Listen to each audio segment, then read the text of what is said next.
Olá pessoal, tudo bom? Hoje mais um episódio do Só Podia Ser de Campina. Estou tendo a honra aqui de receber uma pessoa super empreendedora, que eu respeito muito, tenho um carinho absurdo, que é um amigo pessoal, que é um comerciante super dedicado ao trabalho, tem um material de construções ali no bairro do José Pinheiro.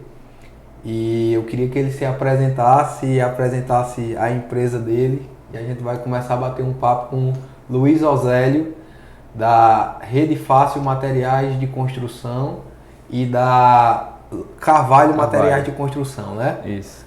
Luiz, bem-vindo, obrigado aí por ter aceitado o convite, pode se apresentar, fica à vontade. Valeu, Breno. Só uma satisfação poder estar aqui, né? Comecei acompanhando aí os outros integrantes aí do podcast que foram convidados, achei a ideia fantástica. Que bom. Parabéns pela iniciativa, você como sempre na vanguarda de tudo que está, né, sempre à frente. É uma satisfação poder estar aqui.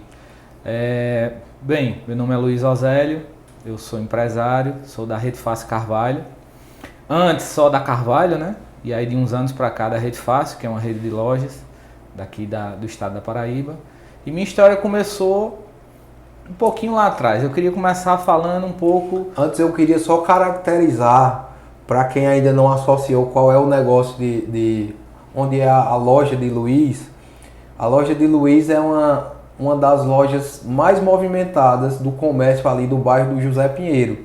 Então tem a Campos, é na Campos Sales, né, Luiz? Isso. Então, no foco do grande comércio ali do José Pinheiro, é como se a âncora principal fosse a loja de Luiz, que é uma loja que finais de semana comumente está aberta, feriados às vezes dia 31 de dezembro é a última loja que fecha lá. Isso. Quando as pessoas pensam numa loja de materiais de construção abertas em dias inusitados, essa é a loja que está aberta. Então, para você se situar, a principal loja dele é essa, mas ele tem uma outra no bairro do Catolé, né?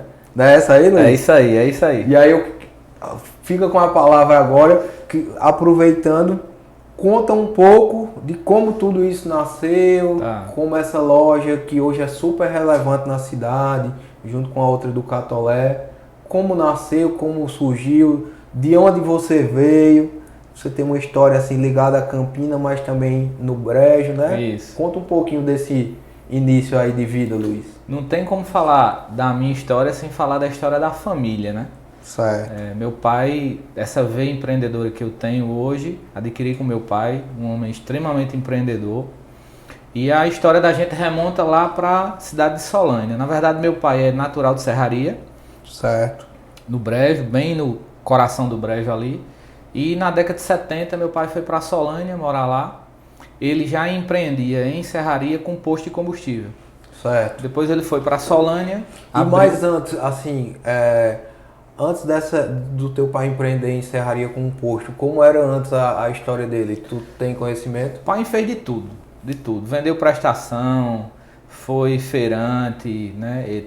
No início mesmo, meu avô, né, tinha um pequeno engenho que fabricava rapadura, puxa, que é uma batida de mel e tal lá, e cachaça, né? E meu pai e meu tio, né, que até faleceu agora recentemente, eram os trabalhadores do pequeno engenho, era quem partiu a cana, tal, botava para moer e tal. Então meu pai começou ali. Aos 16 anos mais ou menos, meu pai entendeu que a cidade de Serraria, que passava uma linha de trem lá e exportava agave para a Inglaterra, e não tinha combustível que abastecesse ali aquela região, né? E meu pai resolveu empreender com um posto de combustível. Veio aqui em Campina, e aí nossa primeira ligação com o Zé Pinheiro, né? Tinha um senhor lá no bairro Zé Pinheiro chamado seu Zé Pedro Barros. Seu Zé Pedro era um senhor da minha altura, alto, 1,90 m praticamente, e que fazia a abertura de postos de combustível. E meu pai comprou essa bomba fiada a ele, na época.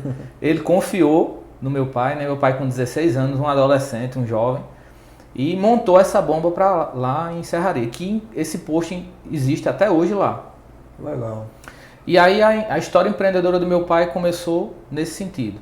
E aí depois de vários anos que ele teve essa história lá, na década de 70 ele foi para Solânia, né?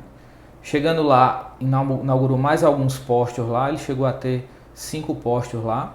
Legal. Ao tempo que ele tinha esses postos, era posto Amazonas 1 e 2, um posto Texaco, um posto Shell, ele fundou um supermercado, também que foi muito relevante na história de Solânia, aí já na década de 80.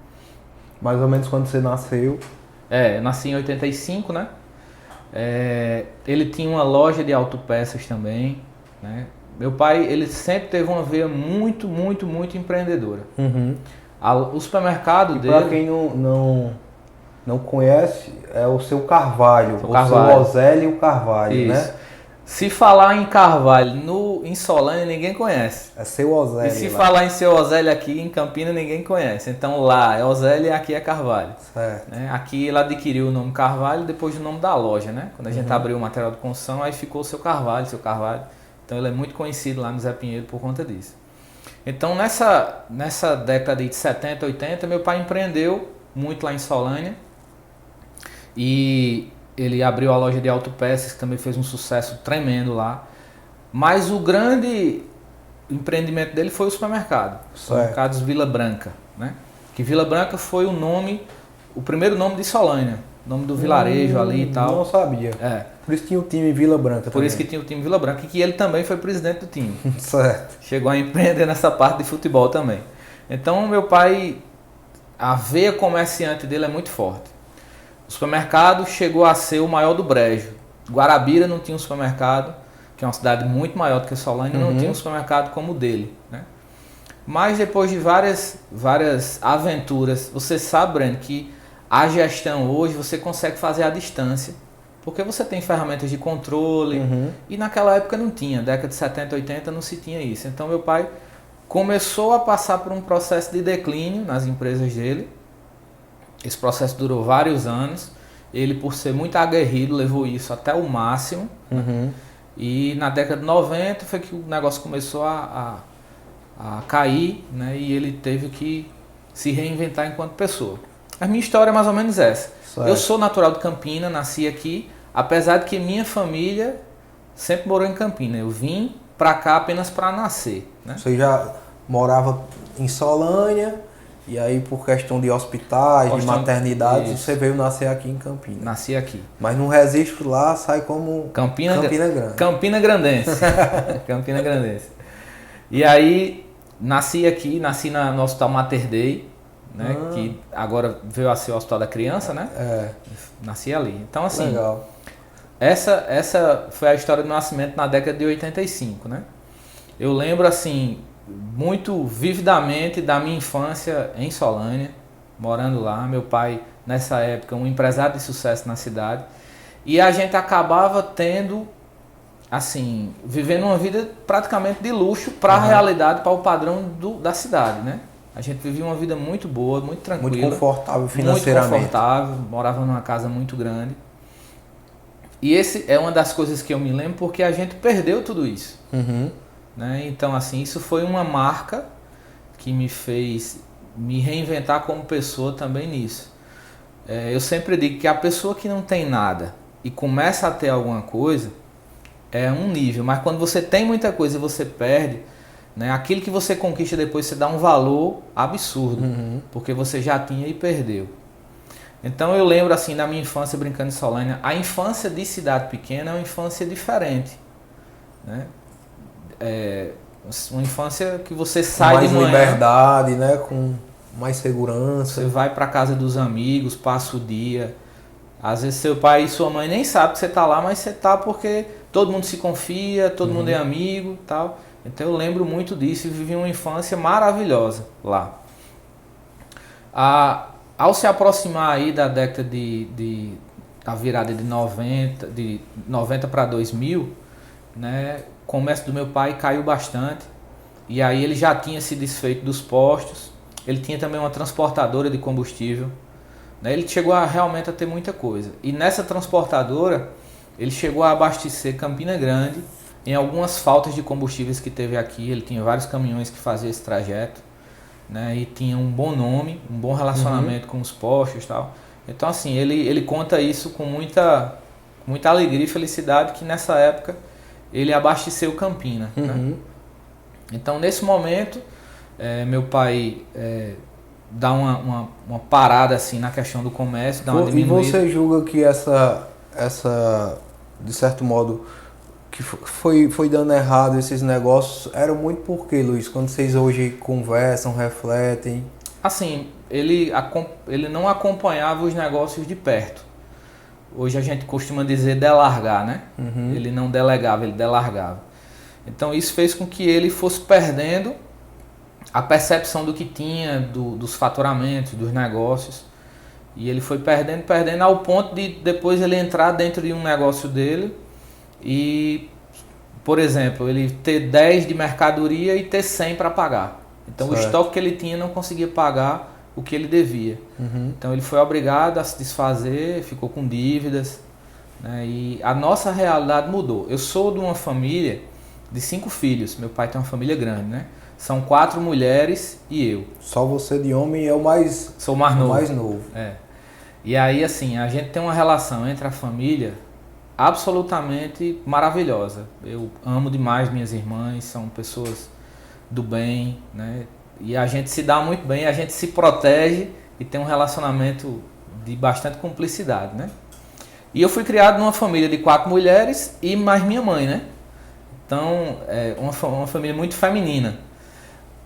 E acabei sendo muito protegido por elas também nisso. E acaba que isso também influenciou um pouco na minha rotina aí para frente. Então, até eu poder desarnar um pouco e me empreender ou assumir os negócios do meu pai, levou um tempo para poder entender isso, né? Nesse meio tempo, você foi um momento... Como era o nome da escola que tu estudou lá em Solânia? Eu estudei em Solânia na Casinha Feliz. Casinha Feliz. Casinha Feliz. Eu estudei naquela época, eu estudei até a 2ª série, né? Acho que foi ano de 93, por aí, 94. Depois eu fui estudar em Bananeiras, que já era uma escola melhor, a cidade vizinha, a Solânia ali, com estrutura, tinha uma escola muito boa, chamada Educandário Imaculada Conceição. E aí, foi lá que conheceu o Douglas? Conheci várias pessoas, conheci Douglas lá, que era o ex-prefeito de Bananeiras, né? Fiz amizade com muita gente boa lá, muita gente boa. Assim, Bananeiras ficou a minha 2ª casa, porque eu ia e voltava todo dia. Né? Então, estudei da 3ª série até a 8ª série. Então, eu estudei 6 anos em Bananeiras. E a gente ia e voltava todos os dias. Certo. E eu lembro, assim, na minha memória, os últimos anos...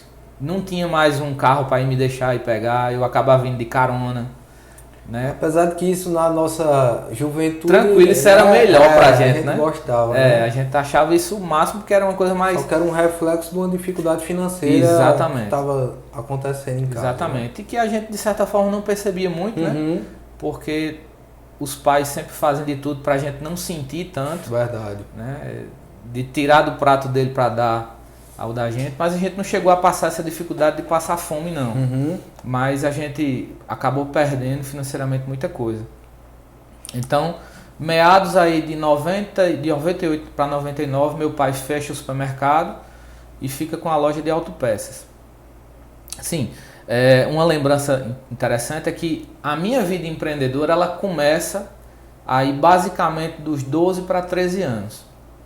Meu pai já com alguma certa dificuldade e eu comecei a ir para os negócios.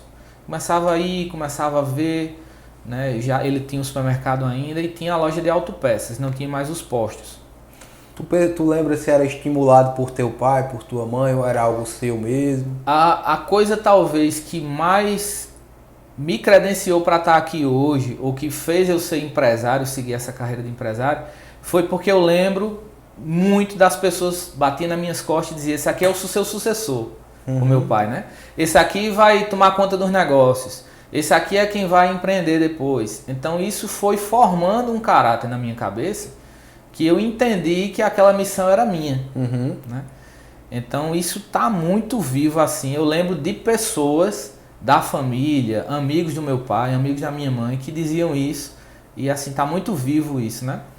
E eu entendi que aquilo era uma missão que eu tinha de vida, né? E foi assim que aconteceu, depois que as coisas, que os comércios não deram mais certo, a gente... E aí com 12, 13 anos era na Autopeças? Na Autopeças, né? E aí eu lembro, eu com 12 anos... Como era o nome da Autopeças? É até uma história interessante, as empresas antigamente se chamavam pelo nome do empresário, o nome completo do empresário. Então o nome da empresa do meu pai era L.O. de Carvalho Companhia Limitada, que isso é uma referência às empresas americanas. Certo. Todas as empresas americanas era o sobrenome ou o nome completo do proprietário, né? Então era L.O. de Carvalho Companhia Limitada. E eu comecei a ir muito para essa loja, comecei a ir muito tal, conhecer das peças, conhecer dos carros. E aí meu pai se sentiu seguro nessa época e resolveu me deixar na loja tomando conta e foi empreender em Belém, que é uma cidade divisa, na Paraíba ainda, mas divisa com o Rio Grande do Norte. Né? E aí ele foi abrir a loja lá, em Belém, uma loja de autopeças, e eu fiquei em Solânia. E aí eu tomava conta dessa loja. Na época tinha 2 mecânicos e um vendedor. A gente fazia troca de óleo, troca de escapamento, e eu fazia pedido, eu fechava caixa, vendia as peças e tal. E eu com 14 anos. E até isso era até uma referência na cidade, porque eu muito novo, mas já estava empreendendo. Né? Depois a gente percebeu que o negócio realmente caiu muito, a gente estava sem capital de giro para poder tocar a empresa. A loja foi diminuindo, até que meu pai entendeu que era necessário mudar e sair de Solânia. Aí começa a nossa história de vir para Campina. A dificuldade foi tanta que ele não tinha o dinheiro para pagar a mudança. E aí um amigo dele, seu Gil, que hoje mora aqui em Campina... Só te interrompendo, eu acho muito bonito assim, quando uma pessoa consegue falar isso com tanta naturalidade e se sentindo bem, quando ficou de tanto exemplo, né? Porque tem pessoas que às vezes com uma dificuldade dessa procura nem lembrar tanto, né? Trava, né? Trava. Mas isso só acontece se você tiver um coração perdoado, né? Você entender que superou tudo, que né? Isso passou e que não é mais não tem mais mágoa presente ali. Verdade. Inclusive isso é uma realidade. O maior exemplo disso não sou eu, porque eu vivi, mas eu não senti na pele como meu pai sentiu. É o seu pai mesmo. Como minha mãe sentiu. Né? Sua mãe. E o maior exemplo desse coração, vamos dizer, perdoador, eu adquiri deles. Porque pessoas que fizeram mal a eles, que não foram justas nos negócios com ele, eles perdoaram. Eles não só perdoaram, eles foram atrás dessas pessoas para saber se elas estavam precisando de alguma coisa. Né? E recentemente aconteceu isso com a gente, e eu vi meu pai ligar para uma pessoa dessa e se oferecer para dar ajuda, mesmo ele tendo feito um mal gigante a meu pai no passado. Mas se ele perdoou, quem sou eu para não perdoar? Com certeza. Né? Então isso realmente aconteceu. Então, final de 99, as coisas estavam muito difíceis lá em casa e a gente resolveu vir para Campina. Então meu pai se desfez de uma casa que era a casa que ele morava, que foi a casa da nossa infância. Uma casa bastante grande lá, que inclusive hoje é um seminário para padres lá. Casa bem estruturada. E ele vendeu essa casa, era o patrimônio que sobrou, para poder empreender em Campina. Quando a gente chega em Campina, final de 99, lembro o dia, 31 de outubro de 99. Trazendo a mudança, as coisas para cá. Como a gente tinha uma casa muito grande, teve que deixar um bocado de coisa lá, porque a casa aqui era uma casa menor, pequena, para a nossa realidade de lá, né? E aí, quando a gente chega para morar aqui, meu pai resolve empreender em autopeças ainda, porque veio com o estoque de lá. Certo. Mas a gente se depara com a realidade de Campina de um mercado completamente diferente na autopeças do que o mercado de Solânia. A gente está falando aí de 20 e poucos anos atrás, então o mercado de autopeças de Solânia, quais eram os carros que tinham lá? Gol, Opala, Chevette. Eram carros antigos, de carburação ainda, né? Carros mais simples. E Campinas já era uma cidade industrializada.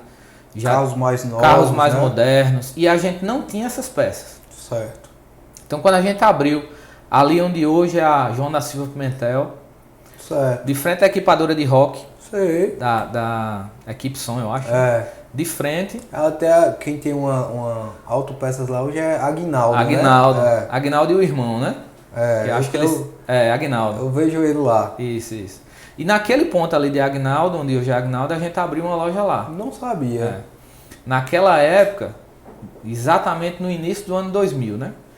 O nome da loja era Serve Peças. Serve Peças. A gente abriu a loja lá. Meu pai não tinha condição de pagar funcionário, ele ficou só, tal, e eu estudava na época. Vim para estudar no CAD, Colégio Alfredo Dantas, e a gente ficou. Meu pai abria a loja, quando eu saía da escola, ia para lá e ficava. Fez aqueles últimos anos, primeiro, segundo e terceiro ano no CAD aqui. Até 99 eu estudei em Bananeiras. Certo. E aí depois eu vim para morar aqui, né? E já começar a nossa vida aqui, né? A realidade completamente diferente de uma cidade pequena para uma cidade do tamanho de Campinas, principalmente naquele momento, para a gente era muito diferente, muito diferente. E aí, a dinâmica era outra. Dinâmica, né? Da cidade. E quando vocês vieram, vocês foram morar onde? Na casa que meu pai mora até hoje. Certo. Né? Naquela casa. Próximo ao Parque da Criança. Pertinho do Parque da Criança. Isso. Meu pai sempre morou lá naquela casa. Que aquela casa era uma casa que era, tipo assim, era a casa das economias da minha mãe. Minha mãe na época vendia Natura, Boticário, e minha mãe sempre foi muito controlada financeiramente. E ela comprou aquela casa como um investimento e deixou a casa lá. E quando a gente resolveu se mudar de Solânia para Campina, vamos para onde? Vamos para Campina que a gente já tem uma casa lá. Então a gente veio, né, e depois a gente reformou a casa cresceu, tinha terreno para trás. E aí mudou, mas naquela época era uma casa menor. E aí meu pai abriu a loja de autopeças, mas eu comecei a ver a mesma cena se repetindo, né? A loja sem faturamento, faturamento muito baixo.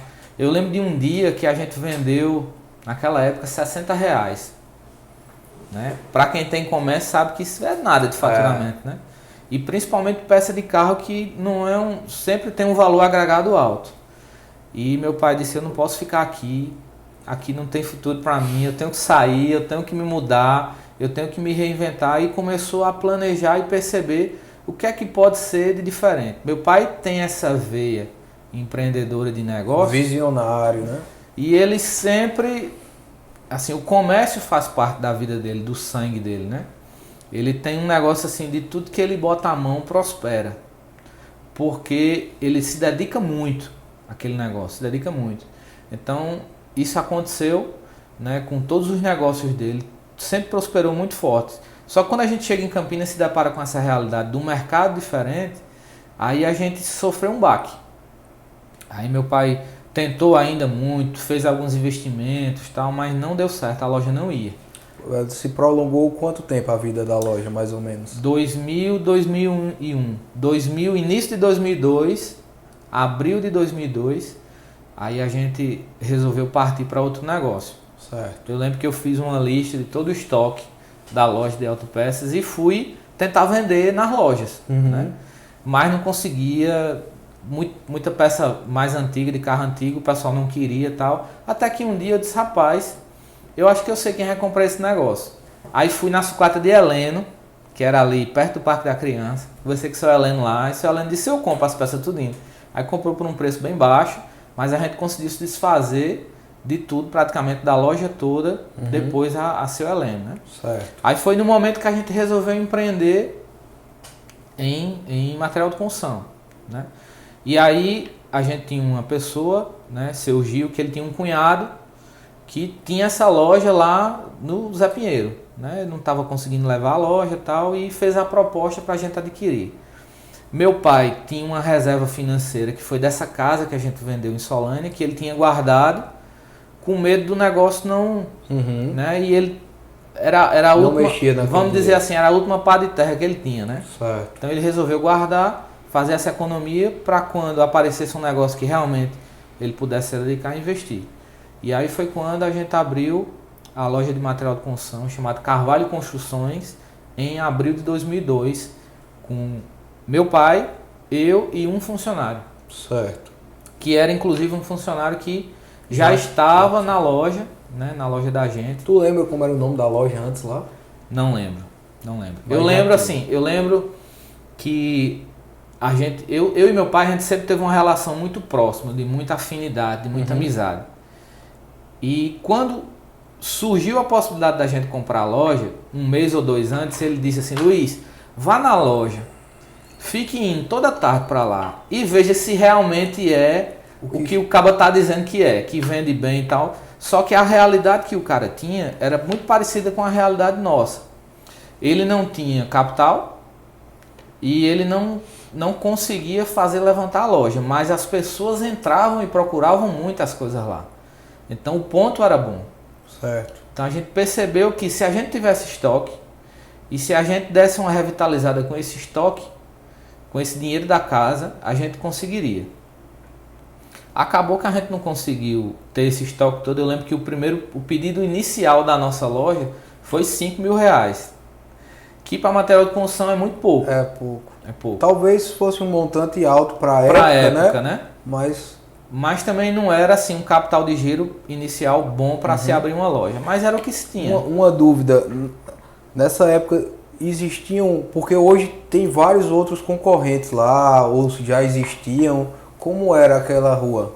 Tinha uma loja, que era a loja na época de Jorge Germano, que hoje é vereador, que era vereador aqui em Campina, que tinha vindo, né, da sucessão de seu pai, seu Germano, muito conhecido no bairro, uma figura muito bacana, muito conhecida, e ele inclusive foi o antigo dono desse ponto nosso. Certo. Ele abriu primeiro ali, Joia morou naquela casa, né, depois ele foi para a esquina, depois ele foi para a frente, morou ali naquela casa, construiu ali, e depois, quando ele vendeu aqui, passou para Toninho, que foi o cara que a gente comprou, passou um tempo lá com o Toninho, depois a gente comprou, e aí foi quando a gente começou a loja, né? E só interrompendo novamente, hoje quantas lojas de material de construções tem ali naquele trecho? Em cerca de uns 200 metros, assim. Eu não sei se é 7 ou é 8, eu sempre perco a conta, mas recentemente tinha uma que abriu, fechou, né? Às vezes o pessoal ainda tenta aventurar, abre uma, depois fecha. Então nessa realidade aí de 20 anos, eu já vi muita coisa ali, né? Mas eu acho que são 7. São Certo. 7. Né? Então... E aí começou esse pedido inicial de 5.000 e o negócio foi ali... E aí quando a gente pega 5.000 e coloca num mix de material de construção, dá nada, né? Porque você tem elétrico, hidráulico, tinta, ferragem, ferramenta, piso. Então, ou a gente focava, ou ia ficar com estoque muito pulverizado. Então a gente focou em elétrico, hidráulico, certo, e ferragens e um pouquinho de ferramentas. Foi como a gente começou, não começou com piso e tal. E aí começamos a loja. Logo quando a gente abriu, eu fiz uma pergunta a meu pai. Eu disse: pai, o senhor acha que a gente vendendo aqui, quanto por dia dá pra gente escapar? Esse meu filho, se a gente vender 200 conto aqui, tá ótimo. Quem vinha de uma realidade de vender, às vezes 60, às vezes nada, né? Então a gente entendeu que ali poderia ser um negócio que a gente conseguiria sustentar a família. Certo. Que no início, Breno, não tinha esse negócio de empreender, abrir filial, era para sustentar o povo, era para dar de comer. Entendi. A verdade era essa.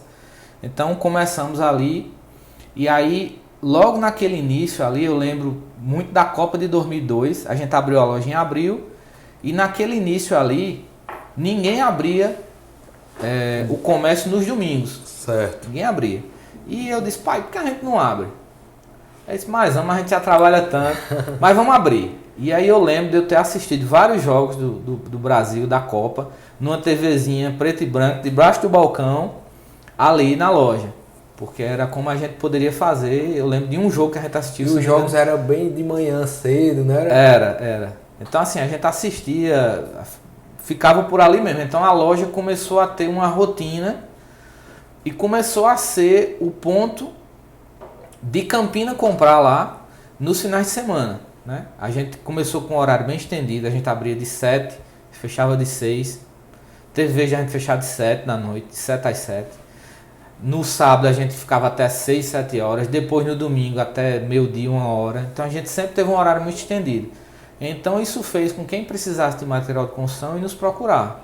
Então isso foi uma realidade durante muito tempo. Só agora na pandemia que a gente resolveu diminuir um pouquinho do horário da loja, Mas ainda está abrindo aos domingos. No sábado a gente abre hoje até às 2 horas, diminui um pouquinho.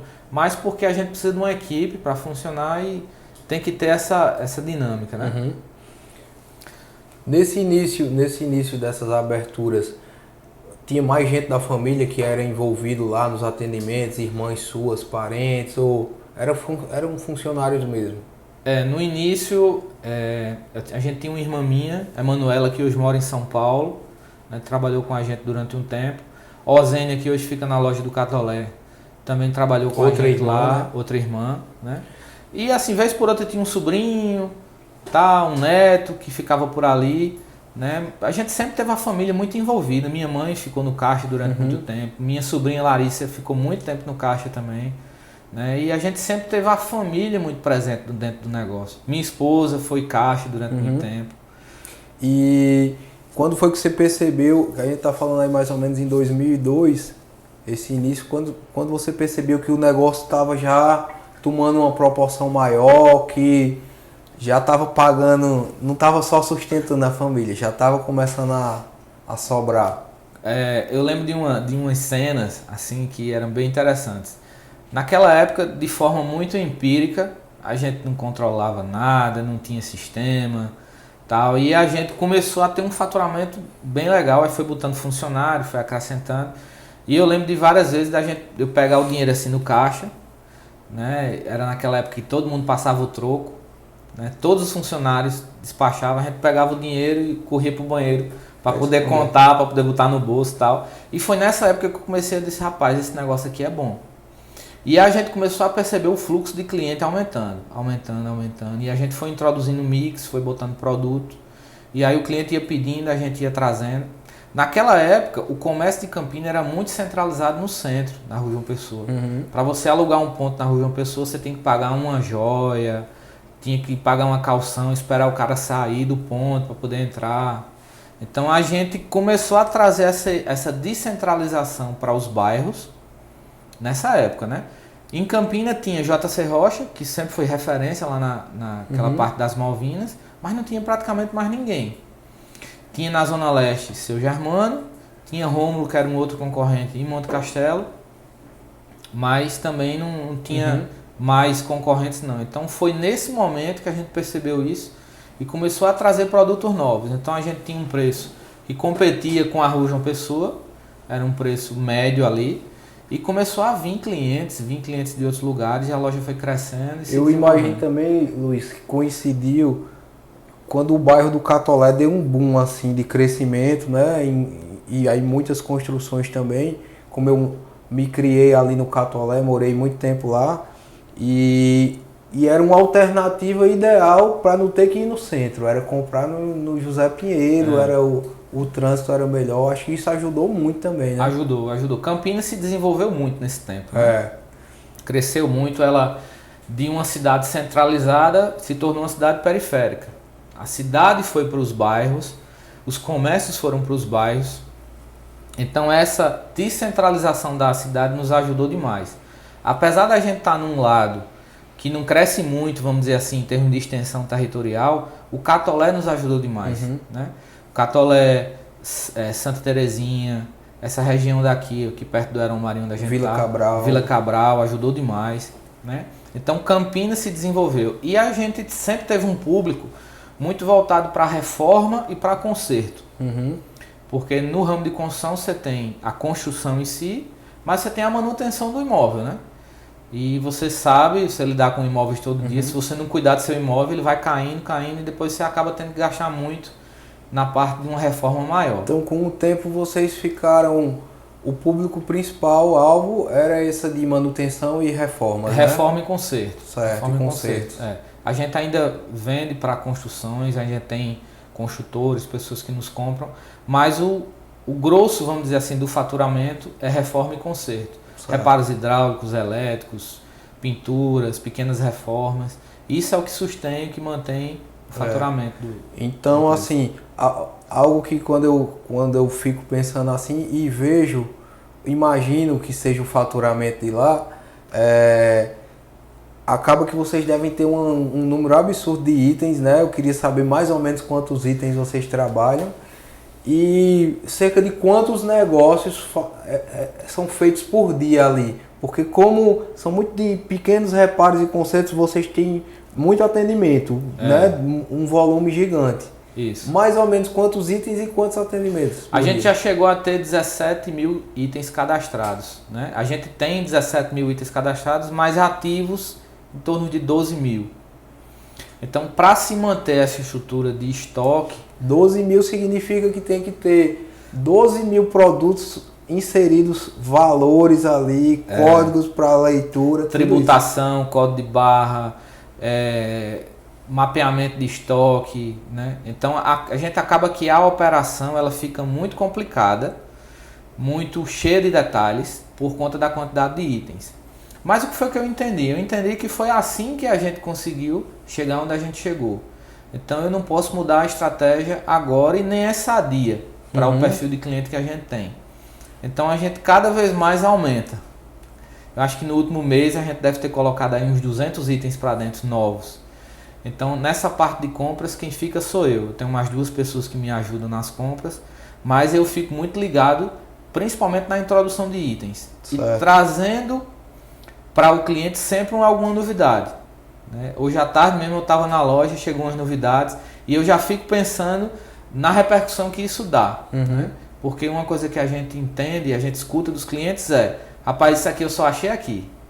Então, quando você marca o cliente positivamente com alguma coisa, ele fica fiel. Então a gente tem uma clientela que é bastante fiel. Né? Inclusive esse mês agora, de maio, a gente vai fazer uma festividade dos 20 anos da empresa, tem muita coisa para acontecer. Que bom. A gente vai distribuir aí 200 mudas de carvalho, né, para os nossos clientes, as pessoas que fizeram a história da empresa. Então tem bastante coisa para acontecer aí, né, de alguns detalhes dessa comemoração dos 20 anos. Parabéns já. No Brasil é muito difícil a empresa chegar com essa longevidade, né? Então a gente entende que é um momento de realmente comemorar. E de entradas de clientes ou de número de operações de vendas num dia? Breno, eu já cheguei a ter 300 vendas dia. Certo. Se você fizer a conta aí do período que a loja fica aberta e dividir isso... Que fica aberta todos os dias. Por hora, dá uma quantidade bastante interessante. Quase 10 mil negócios por mês. Né? Hoje diminuiu um pouco, né? Até porque a gente tem... a pandemia tirou muito o cliente presencial, né? A gente não perdeu o faturamento porque a gente transferiu esse faturamento para o cliente virtual. Cliente de WhatsApp, cliente de Instagram, né, que sempre pergunta. A gente tem pessoas dedicadas para isso hoje na empresa. Vamos entender, eu quero aprofundar essa conversa.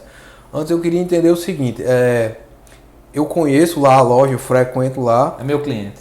Sou seu cliente e sei que seu Carvalho ainda é muito ativo, está sempre lá, né? A gente nota que é algo que faz bem a ele, inclusive, sim, trabalhar com essa frequência. Mas pode ser que ele não goste desse comentário quando ele ouvir, mas assim, parece que em algum momento ele passou o bastão para você ou você pegou o bastão da mão dele. Não, ele adora essa conversa. E aí, um negócio que era muito sólido, consistente e já volumoso, mas ele ainda tomou uma proporção maior, ampliações, relevância do negócio, quando a gente percebeu que você realmente passou a tomar a dianteira, até a caneta do negócio, né? E aí eu queria entender como foi essa reação dele, o que foi que você, logo que assumiu, implementou lá, como foi esse momento? Não há como falar da minha história sem falar da história do meu pai. A gente passa o dia junto, literalmente junto, todos os dias eu tô com ele, a gente toma café junto, foi um hábito que a gente adquiriu há bastante tempo. Então eu vou para a loja, depois a gente sai, toma um cafezinho juntos, né? E depois eu volto, né, para a loja para começar o dia realmente. Mas assim, meu pai é a minha referência de empreendedor, de exemplo, principalmente pela garra que ele teve. Há quase 60 anos de idade, ele, depois de ter uma história magnífica nos negócios, ele tem que descer e começar de novo. Então meu pai, ele voltou a empreender na Carvalho, na Rede Fácil Carvalho, com quase 60 anos de idade. E eu ver meu pai se dedicando daquela forma para um negócio que com os filhos praticamente todos criados, né? Eu já tinha 18, 19 anos e eu percebia a dedicação, o esmero, o esforço, né? De acordar todo dia, de estar ali com disciplina e constância no negócio. Eu digo, esse homem é para ser admirado, né? E realmente meu pai é um homem assim de conduta ímpar, sabe? Então eu precisava ressaltar isso, porque tudo que eu sou hoje pode ter 1000 referências lá fora, mas o espelho eu tenho dentro de casa, que é olhar para o meu pai e ver realmente essa garra. Então quando a gente abriu em 2002, o negócio caminhou. Quando chegou em 2007, eu fazendo administração, ia me formar em 2008. Você fez a administração onde, Luiz? Eu fiz na estadual. Na Passei UFPB, em 2004. Aqui em Campina mesmo, aqui em né? Campina. 2004.2, foi uma satisfação muito grande poder fazer, porque foi um curso que abriu muito a minha cabeça, visto que eu já tinha a semente plantada do negócio dentro da minha vida, né? Eu sempre tive essa veia vendedora, empreendedora junto com meu pai, de olhar para um negócio, de ver e perceber que precisa de dedicação e esforço, mas seguir nisso. Então, 2007, eu estava terminando a administração e eu nunca fui um bom aluno, eu sempre fui um aluno mediano. Mas nesse curso de administração eu me dediquei bastante. E eu fiz alguns trabalhos para a FIEP, trabalhos de universidade mesmo, e esse trabalho se destacou. Eu lembro eu e um amigo meu, Ramon, e Ramon foi convidado para trabalhar lá, na FIEP, e eu fui convidado também.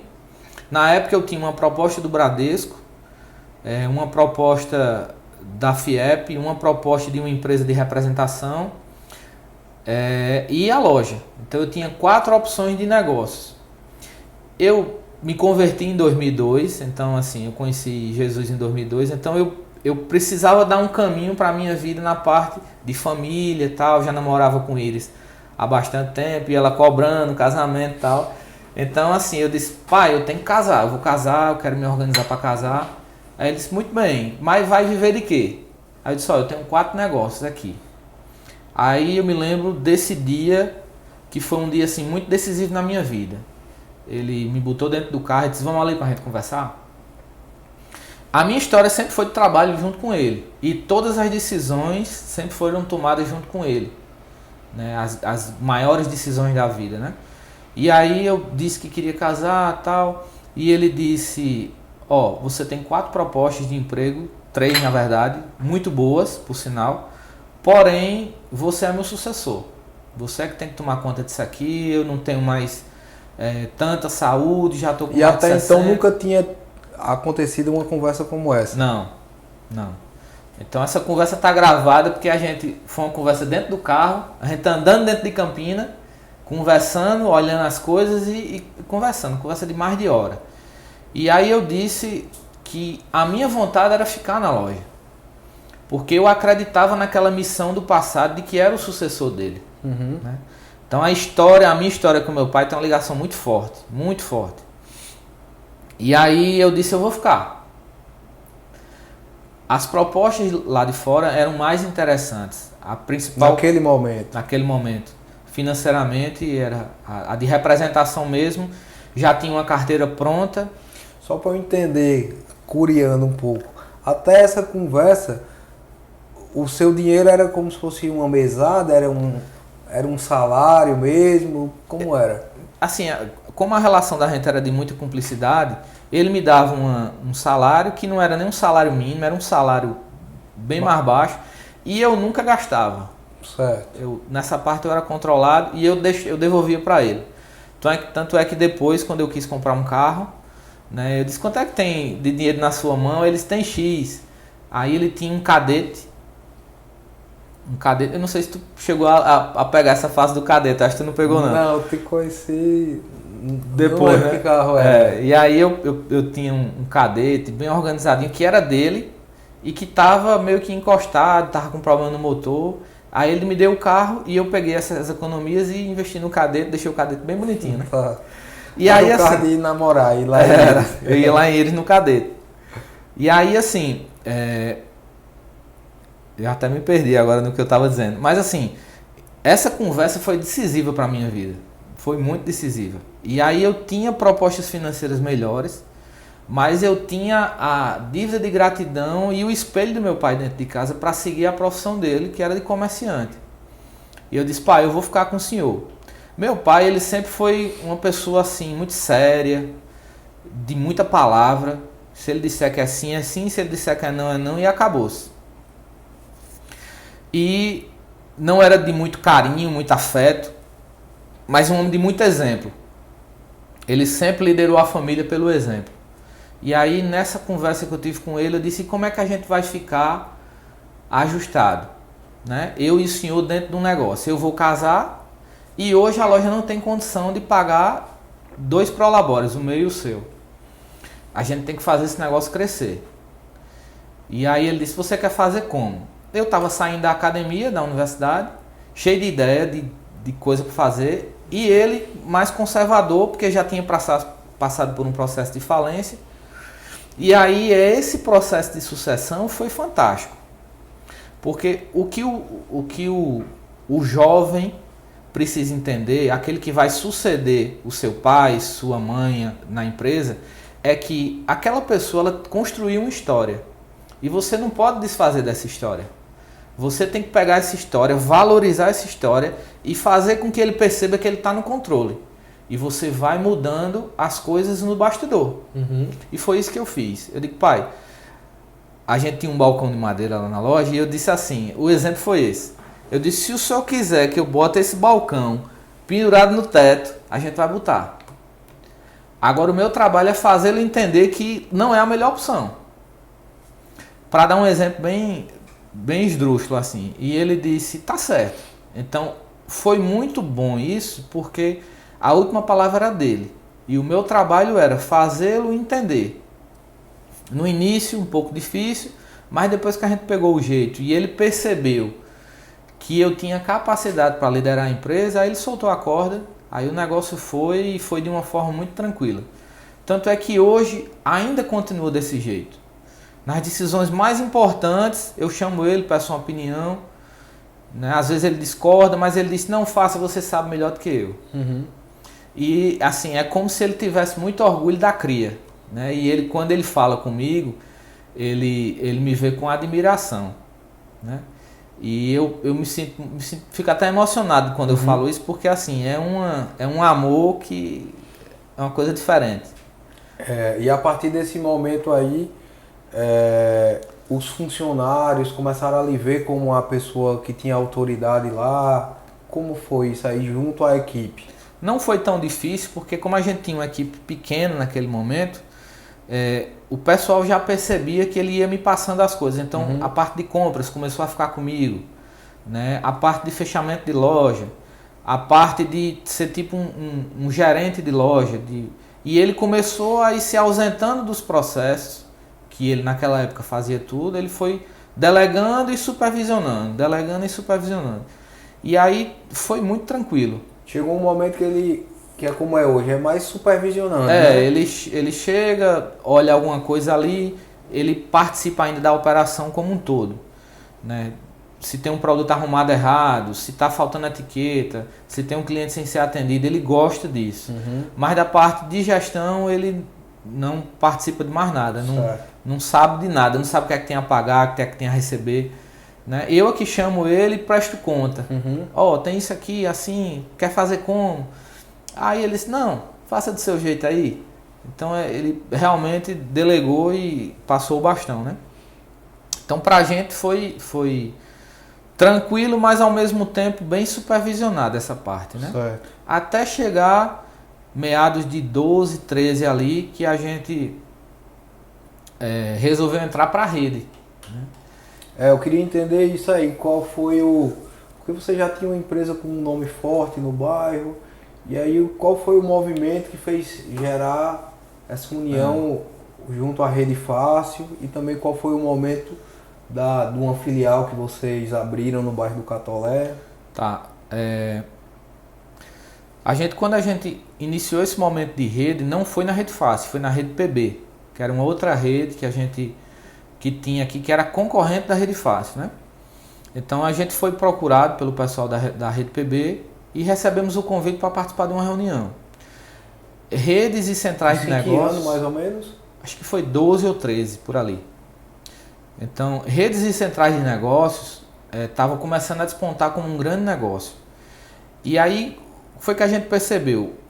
A gente tinha já uma boa capilaridade na cidade, vendia bem, com um bom faturamento, porém a gente precisava aumentar isso. E para a gente poder ter uma margem melhor, só se a gente comprasse muito. E para a gente comprar muito, a gente comprometia o caixa. Então eu entendi que para comprar melhor, que muitas vezes comprar melhor não é comprar muito, é comprar com mais sabedoria, nos parceiros certos. Então para que eu fizesse isso, eu precisava me juntar a mais alguém. Foi quando apareceu a proposta da rede. E aí a gente percebeu que se assemelhou com os outros empresários que tinham lá e a gente percebeu que era um bom negócio.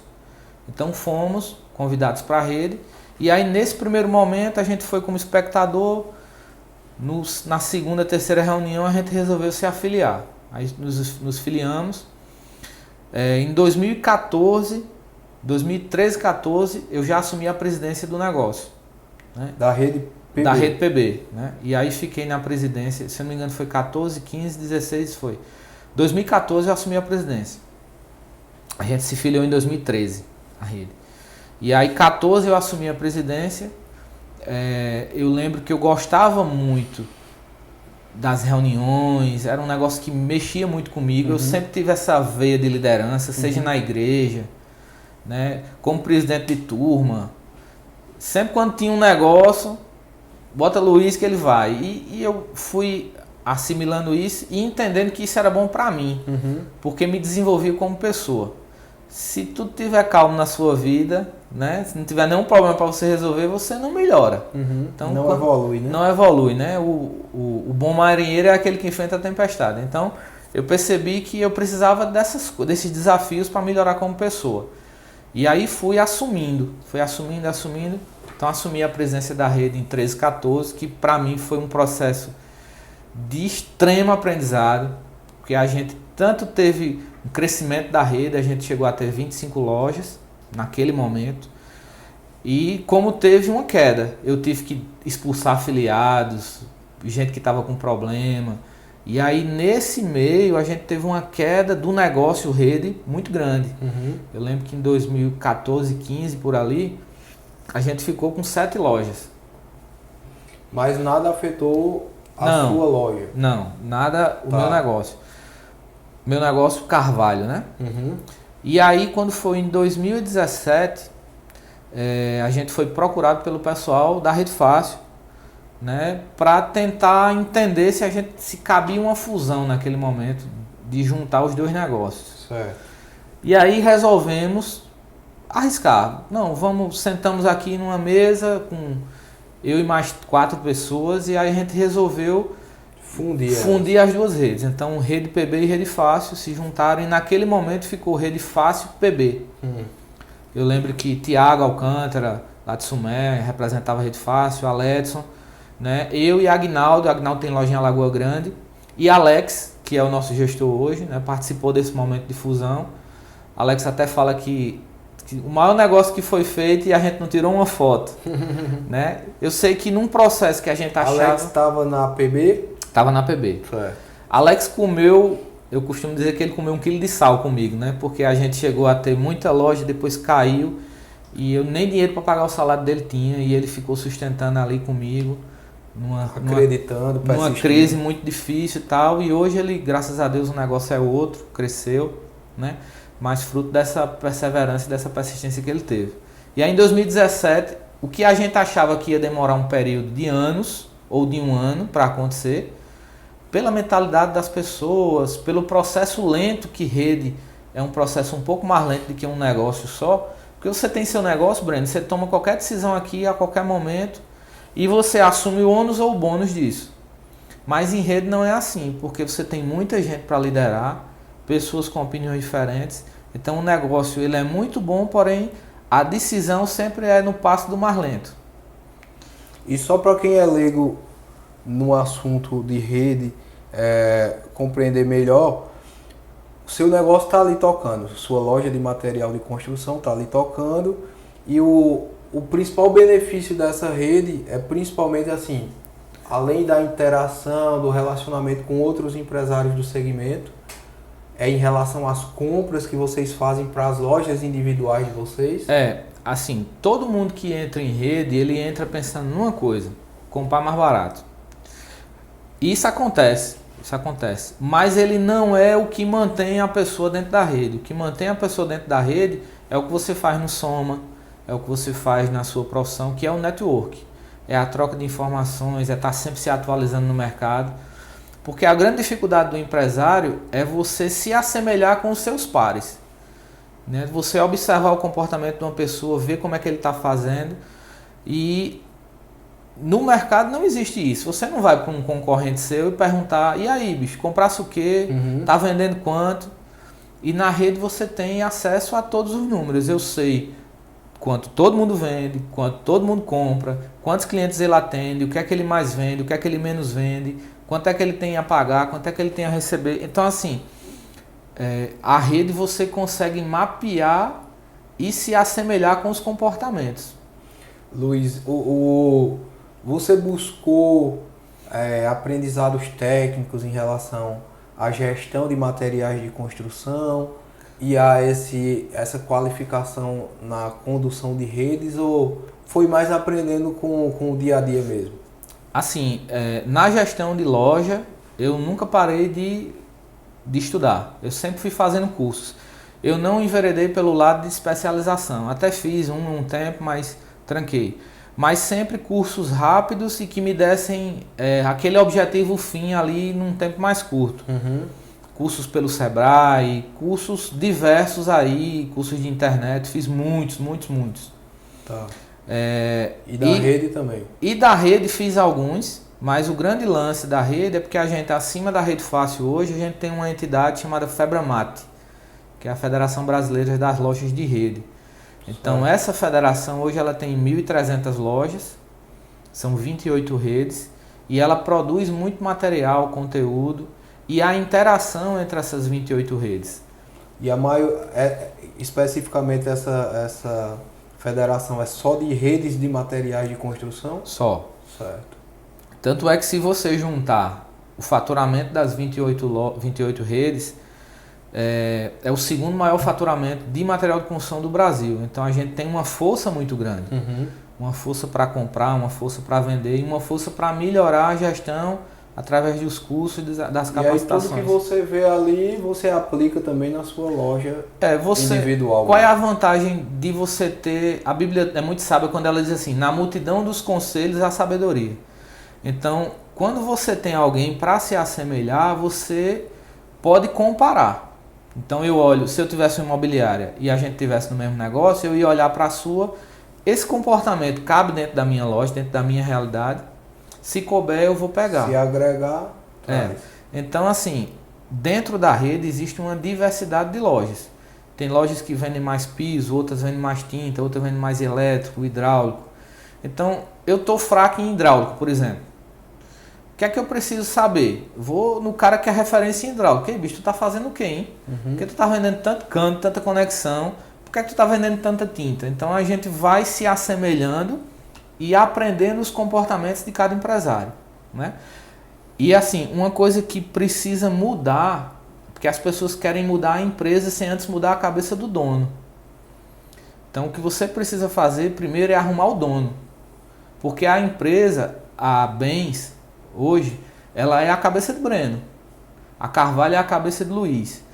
O que está divisível aqui é o que acontece na sua cabeça e aí você coloca como realidade. Então arrumou o dono, arrumou a empresa. Verdade. Então quando você arruma, faz essa organização na sua mente e o cara assume esse papel quanto empresário, ele cresce. Tá, falando de negócio, queria entender assim, eu sempre acompanhei sua vida profissional e parte da pessoal.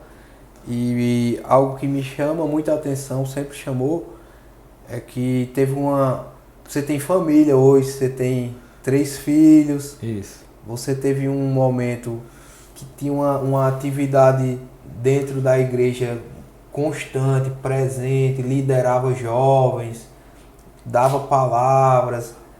E aí hoje tu tem toda essa presença com a sua família, com seus pais, Sim. suas irmãs, sempre muito importante. Eu queria entender como é a sua rotina, como é que tu prioriza, como é que acompanha tudo isso, igreja, vida espiritual, filhos, irmãos, sua vida pessoal também. Assim, não tem tudo que você dá muita atenção. Alex diz que quando você foca, expande. É uma das frases que Alex tem e isso é verdade. Então, durante o tempo que eu estava muito dedicado à igreja, o ministério expandiu na minha vida, meu relacionamento com Deus. Depois você se dedica um pouco mais à empresa, aquilo expande. O dia é igual para todo mundo, 24 horas. Mas, na dedicação da família, eu sempre dou tempos de qualidade. Então, por exemplo, as noites são as noites da minha família. Então, eu chego em casa, eu procuro cultivar o hábito de ler a palavra com os meus filhos, sempre, isso é diário. Porque primeiro você cria o hábito, depois o hábito lhe faz, né? Então, eu fiz isso e para distribuir esse tempo com todas as pessoas, muitas vezes você vai deixando um ali mais do lado, e depois você vai, puxa ele e tal. Então, não tem muito segredo não. É organizar a sua mente para você entender o que é prioridade nesse momento, o que não é, o que é mais importante. A família sempre vai ser mais importante. Deus sempre vai estar acima da família, né? Então, eu costumo dizer que quando você é alimentado por Deus, toda a bagagem que vem para baixo, você não se esquece de nada, né? Porque você não pode lembrar de Deus e esquecer da família. É um contrassenso isso, né? Então, o tempo que eu dou para os meus filhos, por exemplo, não é um tempo longo, mas é um tempo de qualidade. E eu procuro marcar a vida dos meus filhos com bastante ensinamentos. Então, Davi, que é o meu mais velho, que vai fazer 11 anos, é a prova disso, né? Foi quem mais viveu, então eu acompanhei mais Davi. É o que entende um pouco mais das coisas. Porque Lucas tem 5 e Lorena ainda tem 3, né? Então, Davi eu procuro viver o tempo de qualidade. Davi gosta de futebol, por exemplo. Então, eu procuro não faltar um jogo com ele. Quando tem um jogo, uma decisão, alguma coisa, eu procuro estar sempre presente na vida dele. E assim acontece na vida dos meus pais. E Iris e a esposa também, sempre ali junto, entendendo, cobrando Iris, também. Iris é um poço de paciência, né? Um poço de paciência, porque assim, eu sempre assumi muita coisa na minha vida, né? E se eu não tivesse ela para dar o suporte em casa, com certeza não teria o sucesso que tem hoje. Porque muitas vezes eu fui negligente, um pouco omisso, né? De me dedicar muito a algumas coisas, mas ela sempre teve um entendimento muito grande da missão que ela tem. Uhum. Então, quando a mulher tem esse entendimento, facilita. Ela não fica cobrando, ela cobra por uma necessidade, né, de estar perto do esposo, de querer ali estar sempre junto, carinho, atenção, mas se ela não tivesse entendido esse negócio, nada tinha dado certo. Até porque acabo viajando muito, né? Estou no 4º mandato hoje como presidente da rede, 4 anos na PB e 3 agora na Fácil. Então acaba que tendo muitas viagens, muitas reuniões, muitos momentos juntos. Além da rede Fácil, tenho 2 lojas. Uhum. Além das 2 lojas, tem uma família, meu pai e minha mãe, que sempre estão ali precisando de algum auxílio, a gente tá junto, as irmãs, né? Os funcionários que precisam de atenção também. E além de tudo isso, eu agora assumi a presidência da CDL Jovem, que é também mais outro negócio. Eu ia puxar esse assunto. Que é mais outro negócio também, mas eu percebo, Breno, que eu acho assim como você, é uma necessidade que a gente tem, de estar se reinventando. Uhum. Né? Buscando se relacionar mais, buscando novos conhecimentos, né? Novos conhecimentos. Explica. Antes eu queria uma curiosidade. Quando eu te conheci, você estava extremamente envolvido na igreja, muito conhecedor da palavra de Deus. E teve um momento que eu achei até que tu podia se tornar pastor. Sim. Teve esse dilema na tua vida? Teve algum momento que pareceu que podia ser esse o caminho? Teve. Fala um pouquinho. Rapaz, foi um dilema muito grande na minha cabeça, isso. Eu achei que eu tinha a vocação para o ministério, Eu sempre tive facilidade de lidar com pessoas, sempre aconselhei pessoas.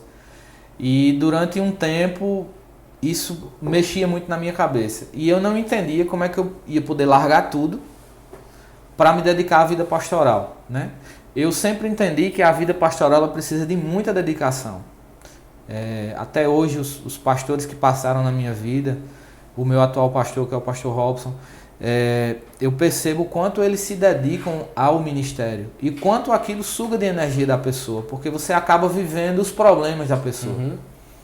E eu lembro de várias conversas que eu tive com vários pastores pedindo orientação, tudo, até que um dia eu descansei, né? Eu entendi, e aí foi fruto de muita oração, de muita conversa com Deus. Mas até então você estava traçando um caminho de aprendizado para que, se viesse a ser pastor, a base teórica e espiritual você estava alimentando ali. Eu sempre fui muito de ler, muito de estudar, gosto de estudar. Teve um tempo que eu estava assim, tão dedicado à liderança dos jovens, tal, que eu assim, consumi um livro rapidinho. Além de que eu gosto muito de ouvir, né? Então, o que hoje a gente escuta como podcast, as pregações, eram rotina na minha vida. Dentro do carro, no banheiro, na hora que vai tomar banho.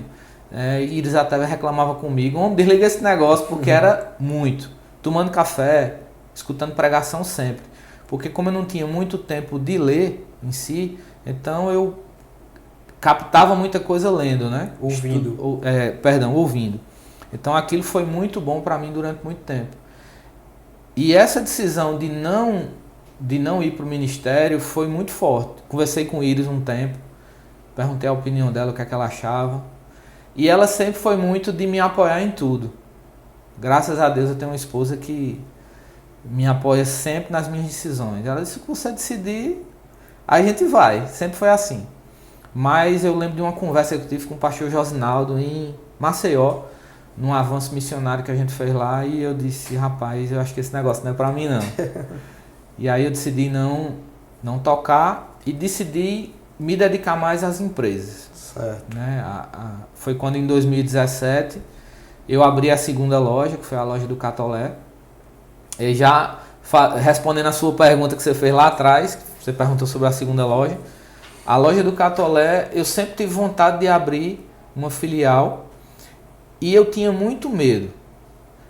Por vários anos me veio propostas de abrir lojas. Mas era só uma vontade de expandir ou era visualizando uma oportunidade de negócio? Os dois. Certo. Os dois, né?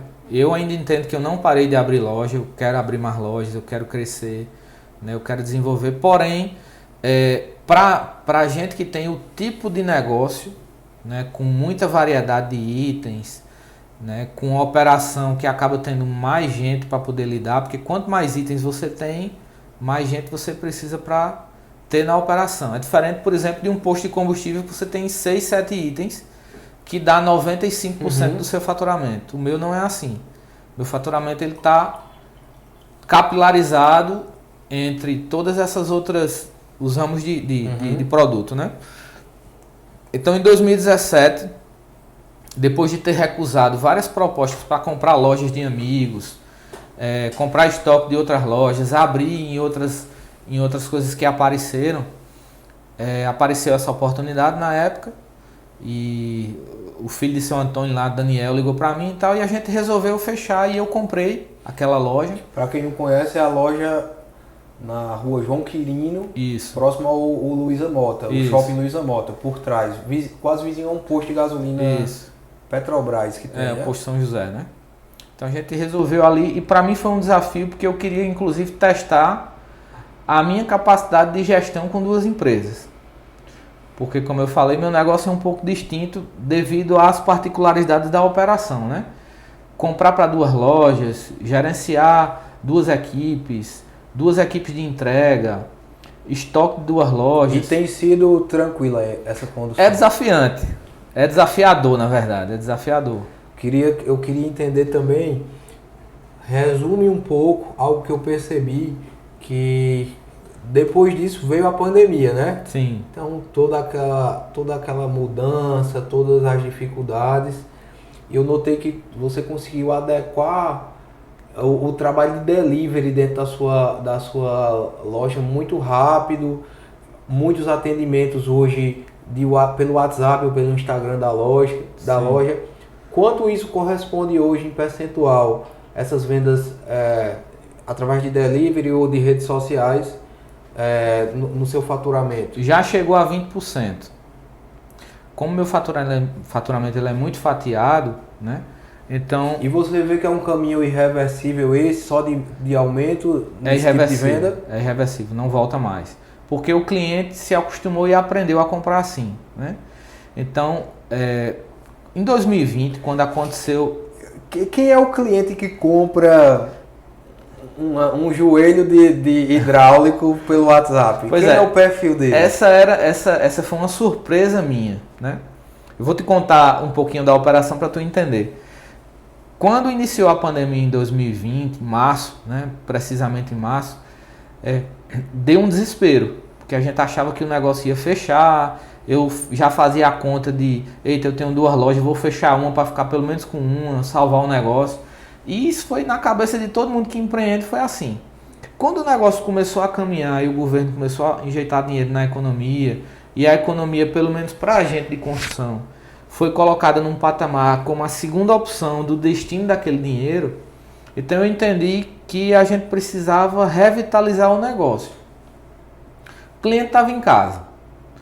Você não tinha contato com o cliente, ele não podia sair ou não queria sair. Então vamos abrir um canal de comunicação com esse cliente. Todas as pessoas que eu conheço, até na rede, tal, estavam diminuindo os investimentos. E eu resolvi ir na contramão. Então eu contratei uma equipe de marketing, o pessoal da Dominar Digital, pessoas excelentes. Contratei uma social media e contratei uma vendedora para o WhatsApp. Então eu fiz um investimento para entender se aquilo que eu estava vendo era verdade. E foi, né? Então naquele primeiro momento foi muito frenético o negócio. 2020 foi frenético, muitos atendimentos, muitas vendas.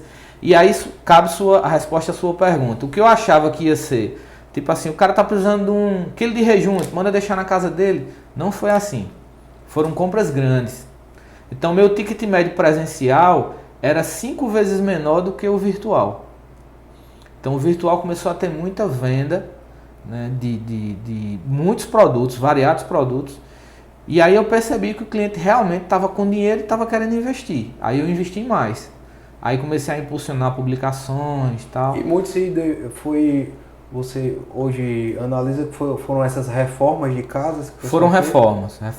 Sempre naquele estilo de concertos, reformas. Concertos e reformas e concertos, né? E reparos, muito reparo. Então, assim, isso foi crescendo. Em 2021, quando o cliente começou a sair de casa, percebeu que a pandemia se estendeu um pouco mais, ele começou a sair, então essa venda diminuiu. Mas ela não chegou a ser inexistente, pelo contrário. Eu continuei com o canal, continuei com o delivery. Você continua hoje com esse canal? Continuo. E aí, devido aos investimentos que eu fiz no passado, ele se estabilizou, né? E eu tenho pessoas dedicadas a isso e tal. E o meu marketing continua sendo feito para esse tipo de cliente também. Certo. Né? Para trazer o cliente da reforma e do conserto e para continuar fortalecendo essa parte do delivery, que é muito interessante. Tá. Luiz, a temática do nosso podcast Só Podia Ser de Campina, a gente tentar entender a essência desse empresário daqui. E aí eu queria... Você também viveu boa parte da sua vida no Brejo, que eu acredito que também tem muitas características parecidas com as pessoas daqui. Eu queria que tu desse o diagnóstico, se existe algo diferente aqui na essência desse empresário, ou é uma vaidade nossa daqui em imaginar isso? Eu digo que tem, que é real o seu comentário, e não é pouco, é muito. Tem algo diferente? Tem algo diferente. E é muito diferente. Eu digo isso porque, assim, eu já visitei muitos locais, muitos negócios. Recente, tu esteve até em Rondônia visitando empresas lá, uma rede lá, não foi? Isso, a gente conseguiu pegar uma operação, né, para a Rede Fácil em Rondônia, né, de 23 lojas de uma outra rede lá que estava precisando melhorar a gestão, e a gente foi lá, fez essa captação de rede. E aí, nessas viagens que eu já fiz, Rio Grande do Sul, Norte e Sul, para todos os lugares, eu percebo que as pessoas de Campinas são diferentes. Eu percebi isso, Breno, em 2002, quando a gente abriu a loja no Zepa. O Zepa é diferente. Eu costumo dizer que o Zepa tem vida própria, né? E todos os dias a gente recebe elogios de pessoas. Rapaz, o Zepa é diferente, o Zepa tem de tudo. E o Zepa tem de tudo mesmo. De todas as coisas você encontra no Zepa. Então, o mercado... Se Campinas já é diferente, imagina o Zepa é como se fosse uma especialização na cidade. Né? Então, assim, é um local fantástico. Né? Eu até brinco com minha esposa, porque às vezes ela agora está trabalhando no Zé Pinheiro como professora, né?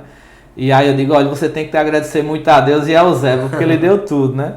Então, assim, o Zé Pinheiro, Campinas, as pessoas daqui são diferentes. Quando eu tive na operação agora em Rondônia, da rede lá, na rede Todo Lá... O que é que tem de diferente?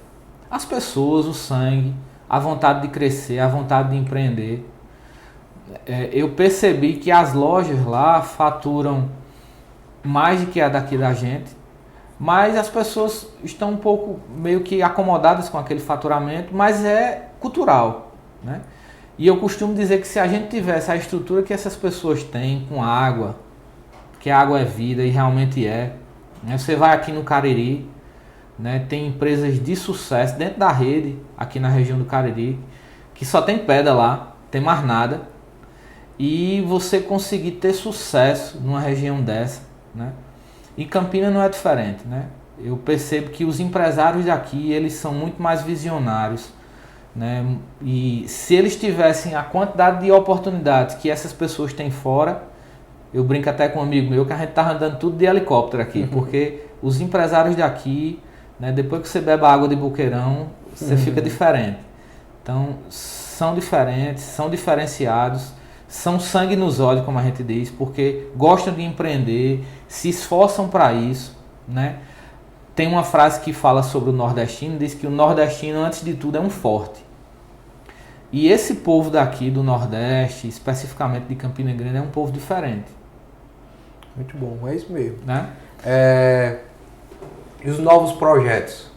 Agora você foi criado pelo CDL, o CDL Jovem, né? Isso. E a Rede Fácil está em plena expansão, adquirindo outras redes de outras regiões do país. E a Carvalho Materiais de Construção também.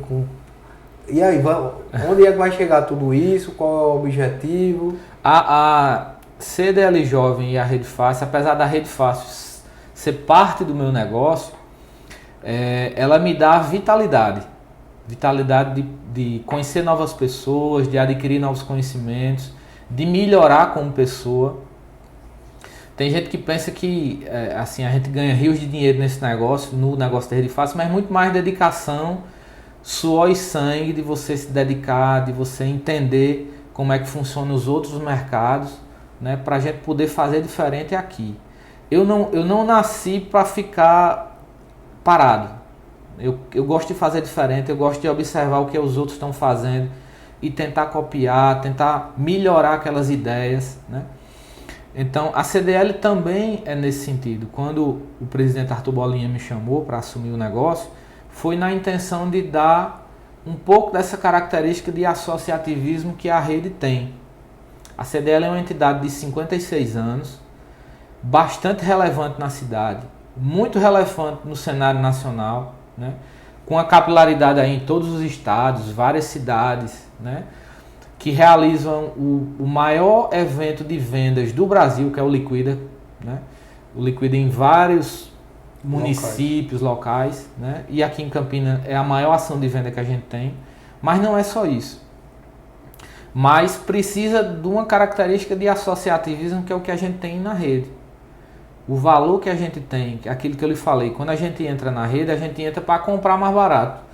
Mas você não se mantém por conta disso, você mantém pela troca de experiência, e são gerados negócios e amizades. E aí o negócio fica muito mais forte. Né?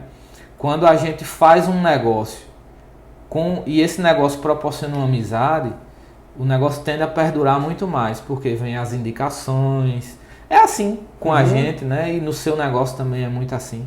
Então eu percebo que na rede é isso.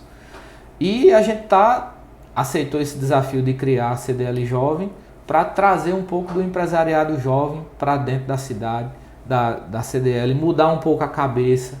É um desafio muito grande, um desafio imenso, mas a gente está para tentar mudar essa realidade através de cursos, palestras, né? E de projetos. A gente está com alguns projetos aí para acontecer, uma parceria com a Prospect, que é a empresa júnior da faculdade da UFCG, né? Através de consultorias, formatar um pequeno um desconto para as empresas que querem fazer consultoria, um valor muito mais abaixo do mercado, né? Cursos e palestras, um braço para o Sebrae também, né? Pegar o Sebrae, trazer para dentro da CDL Jovem para oferecer principalmente curso de sucessão empresarial, porque não é toda sucessão que vai ter... Sua cara tá tendenciosa a ensinar sucessão empresarial. Depois dessa conversa que eu tive aqui, eu vi que é uma temática que você virou especialista na prática e você pode ensinar isso. É porque a sucessão ela tem que acontecer no negócio e em casa, né? A esmagadora maioria das empresas que a gente tem são negócios familiares.